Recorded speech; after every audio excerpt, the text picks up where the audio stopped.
नमः संस्कृताय मित्रों, विद्यावारिधि चैनल में आप सभी का स्वागत एवं अभिनंदन। आज हम सभी उत्तर सीताचरितम महाकाव्य का अध्ययन करेंगे।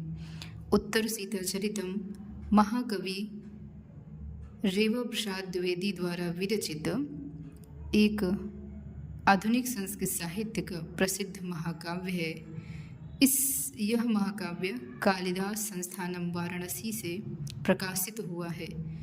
इसका प्राचीन नाम सीता चरितम था, जिसे बाद में उत्तर सीता चरितम नाम से अभिहित किया गया। इस महाकाव्य में 10 सर्ग हैं, जिनकी कथाओं के अनुसार ही उन सर्गों के नाम भी दिए गए हैं। प्रथम सर्ग का नाम है राष्ट्रपति निर्वाचनम, जिसमें राजा राम के निर्वाचन की या राज्याभिषेक का वर्णन किया गया है।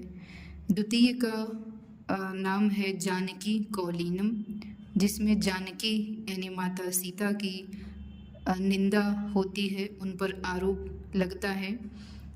और तीसरा है जानकी परित्याग, जिनमें जानकी का परित्याग कर देते हैं रामचंद्र जी। चौथा साकेत परित्याग, जिसमें माता सीता साकेत यानी अयोध्या का परित्याग करके वन जाने का निर्णय लेती हैं। पंचम है कुमार प्रसव, जिसमें दोनों कुमारों लव और कुश का जन्म होता है। छठा है जानकी मुनि वृत्ति, जिसमें माता सीता मुनि की तरह जीवन यापन करती हैं और एक जितने भी आश्रम में सामान्य कार्य हैं, चाहे वह खेती का कार्य हो, निराई बुनने का कार्य हो, या पेड़ पौधे लगाने का, उनकी देखरेख करने का, निराई गुड़ाई करने का, सारे कार्य वह करती हैं। 7वां सर्ग है विद्याधिगम सर्ग, जो BA 6 सेमेस्टर आधुनिक संस्कृत साहित्य के अंतर्गत रखा गया है। 7वें सर्ग का नाम है विद्याधिगम, जिसमें लव और कुश वाल्मीकि के आश्रम में उनसे विद्या प्राप्त करते हैं, जिनमें वाल्मीकि जी उन्हें शिष्य के रूप में स्वीकार करते हैं और उसमें एक अच्छे गुरु की और एक अच्छे शिष्य की में क्या क्या गुण होने चाहिए, इसका वर्णन यहाँ पर किया गया है। 8वें सर्ग का नाम है कुमार योधन, जिसमें कुमारों का आपस में युद्ध होता है अश्वमेध यज्ञ के पकड़ लेने के कारण। 9वां है मातृ प्रतिभिज्ञान, जिसमें माता सीता की पहचान की जाती है। अंतिम सर्ग है दशा समाधि मांगल्यम, जिसमें माता सीता सभी से मिलने के पश्चात समाधि में लीन हो जाती हैं और वह फिर कभी नहीं उठती हैं। हमारे पाठ्यक्रम में विद्याधिगम सर्ग को रखा गया है, जिसका हम सभी आज अध्ययन करेंगे। विद्याधिगम सर्ग उत्तर सीताचरितम का 7वां सर्ग है, जिसमें कुल 63 श्लोक हैं। प्रारंभ से लेकर के 53 श्लोकों तक पुष्पिताग्रह छंद हमें मिलता है। 1 से लेकर के 57 श्लोक तक पुष्पिताग्रह छंद का वर्णन किया गया है। तो पुष्पिताग्रह छंद का लक्षण इस प्रकार है। उसी प्रकार से हम विद्याधिगम सर्ग का भी वाचन करेंगे और उसके अर्थ को जानेंगे। अयुजिन युग रेफ तो यकारो युजि चन जोजर गाश्च पुष्पिताग्रा।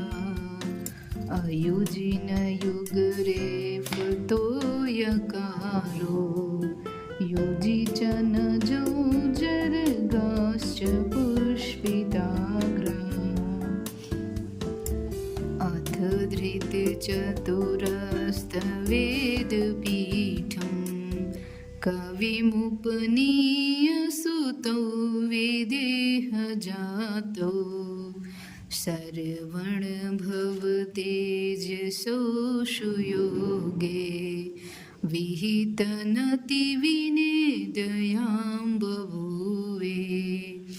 नियतं मिहि चराचरे प्रपञ्चे नयनगतश्च परोक्षतां श्रितश्च न खलु जगति कश्चनापि भावो भवति कवेः विसिनोति यं न दृष्टिः। ऋषिमुनिकविता त्रिवेणीयार्या प्रवहति मानसनाम्निवः प्रयागे। प्रभवति खलु विश्वदैवतेवः हृदयमिदं ननु कर्मणे विधाने। प्रथम श्लोक का अर्थ देखते हैं, जिसमें माता सीता ऋषि वाल्मीकि, कवि वाल्मीकि के समीप आती हैं और अपने दोनों बच्चों को, दोनों पुत्रों को, लव और कुश को शिक्षा प्रदान करने के लिए उनसे निवेदन करती हैं। तो प्रथम श्लोक में कहा कि अथ इस प्रकार से विदेह राज जनक की से जो उत्पन्न है, अर्थात माता सीता, सरवण भव तेजसौ, सरवण के वन में उत्पन्न होने के कारण भगवान कार्तिकेय को सरवण भव कहा जाता है। तो ऐसे भगवान कार्तिकेय के समान तेजस्वी तव श्रुतव, अपने दोनों पुत्रों लव और कुश को, चतुरस्त वेद पीठम धृतम कविम उपनीय, चारों वेदों की चौकोर पीठिका पर अर्थात आसन को धारण किए हुए कवि वाल्मीकि के समीप सुयोग है, सुंदर योग में एक शुभ क्षण में, शुभ समय में पहुँचाया और विहित नति विनेदयाम बभूवे, और अपने शीश को झुका करके निवेदन किया। क्या निवेदन किया वो हम आगे देखते हैं। सबसे पहले वह अगले श्लोक में ऋषि वाल्मीकि जी की महिमा का वर्णन करती हैं और कहती हैं कि नियतम इह चराचरे प्रपंचे, इस संसार में नियतम निश्चित रूप से, संसार कैसा है बता रही हैं कि चराचरे प्रपंचे, इस चराचरात्मक प्रपंचात्मक संसार में नियतम निश्चित रूप से, श्रितश्च आश्रय लिए हुए, जितनी भी वस्तुएं संसार में आश्रय लिए हुई हैं, चाहे वह वस्तु नयन गतश्च हमारे नेत्रों के समक्ष हों अथवा परोक्षताम, अथवा हमारे नेत्रों से परे हों, वो सभी वस्तुएं, सभी चीज़ें, कश्चनापि भावः, कोई भी ऐसा भाव अर्थात पदार्थ नहीं है। संसार में ऐसा कोई भी पदार्थ नहीं है, चाहे वह परोक्ष पदार्थ हो अथवा अपरोक्ष पदार्थ हो, कोई भी ऐसा पदार्थ नहीं है। यम दृष्टि, यम कवेह न दृष्टि विष्णोति, जिस पर कवि की दृष्टि विस्तारित नहीं होती, अर्थात जहाँ तक कवि की दृष्टि नहीं पहुँचती है। जैसा कि हिंदी साहित्य में भी कहा गया है कि जहाँ न पहुँचे रवि वहाँ पहुँचे कवि। उन्हीं भावों को रेवा प्रसाद द्विवेदी जी ने भी अपने काव्य में पिरोया है। अगला देखते हैं तीसरा श्लोक।